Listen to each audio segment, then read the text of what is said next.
এই পৃথিবীর স্রষ্টা মহান রব আল্লাহ তাআলা মানুষ এবং জিন জাতিকে সৃষ্টি করেছেন তার ইবাদত বন্দেগী করার জন্য, তার গোলামি করার জন্য। আগামীকাল হাসরের ময়দানে কিন্তু পশু পাখি জীব জন্তু জানোয়ার, পৃথিবীতে আল্লাহ যত কিছু সৃষ্টি করেছেন, মানুষ জিন জাতি সবাইকে সৃষ্টি করেছেন, তারা কিন্তু হাসরের ময়দানে উঠবে, সবার বিচার হবে। পশু পাখি, কাক, টিয়া পাখি, মানে যত কিছু আছে একদম যদি খোলামেলাভাবে বলি, সব কিছুরই বিচার হবে।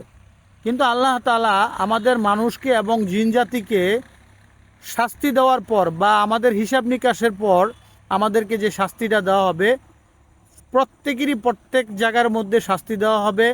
আমার বিচার করে, মানুষের বিচার করে তাদেরকে যদি জাহান্নামে দেওয়ার প্রয়োজন মনে করে আল্লাহ তাআলা, তাহলে জাহান্নামে দিবে। জিন জাতিকেও যদি আল্লাহ তাআলা মনে করে শাস্তির দেওয়ার জন্য জাহান্নামে দিতে চায়, তাহলে জাহান্নামে দিবে।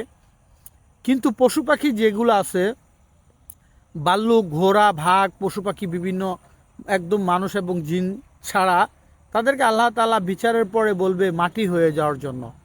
তখন তাদেরকে বলবে হ্যাঁ তোমরা মাটি হয়ে যাও, তাদেরও বিচার হবে। বিচারের পর তাদেরকে বলবে যে তোমরা মাটির সাথে মিশে যাও।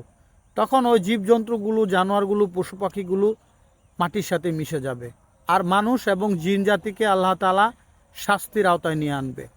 তো আমরা এখান থেকে শিক্ষা কি পেলাম? আমরা অবশ্যই মানুষ এবং জিন জাতি যারা আছি, আল্লাহ তাআলার কাজ করব, ভালো কাজ করব, ইবাদত বন্দেগী করব, নামাজ রোজা করব।